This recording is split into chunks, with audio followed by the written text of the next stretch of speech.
Hi guys! Ito nga yung part 2 ng ating video, no? Yes, may part 2 pa talaga siya. Masyado kasing mahaba yung una guys, nahabaan ako kaya hindi ko na to sinama. So, magluluto lang ako ngayon dito ng nilaga, no? Kasi na-miss ko magsabaw. At ito nga yung sabi ko nga nakaraan, yung sa isang video ko na mahilig kami sa nilaga.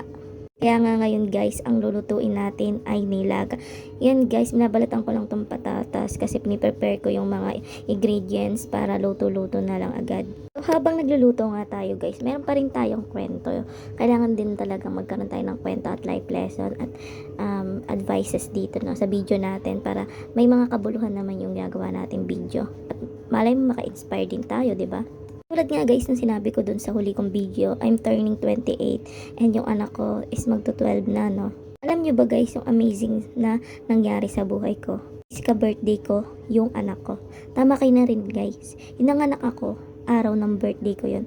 Kaya same kami ng birthday. Isa rin yun guys sa experience na hindi ko talaga makakalimutan. Kasi guys, nung araw na nanganganak ako, birthday ko. Tapos, habang umiiri-iri ka guys, tinatanong ka ng information ng nurse.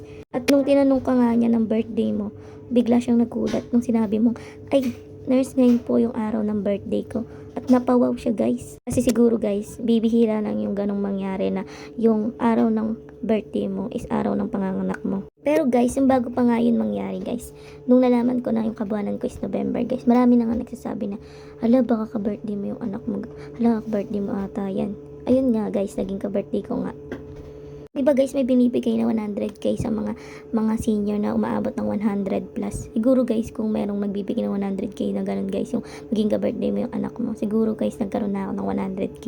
Kasi bibihira lang yung ganun guys. Gusto ko nga palang linawin guys, yung sinabi ko dun sa una kong video, na hindi halata sa akin na may anak ganun. Baka kasi may mag-bash sa akin na sabihin, anong hindi halata, ang taba-taba mo nga.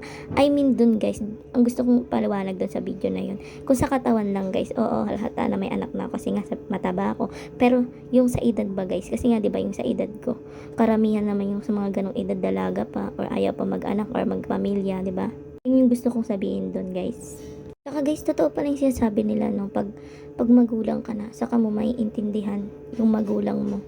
Mo masasabi guys sa sarili mo na tama nga yung magulang natin, tama nga yung mga sinasabi nila sa atin, tama nga yung advice nila sa atin. Magulang ka nga, saka mo sila maiintindihan. Minsan din pag magulang ka na, may isip mo na mas malala ka pa pala sa magulang mo dati, sa pagiging protective mo sa anak mo. Sa mga kabataan dyan na nagagalit sa mga magulang nila pag dinidisiplina sila, guys, huwag kayong magagalit, huwag kayong magtatanim ng sama ng loob. Kasi gusto lang talaga ng mga magulang nyo na maging disiplinado kayo habang lumalaki kayo at maayos na tao.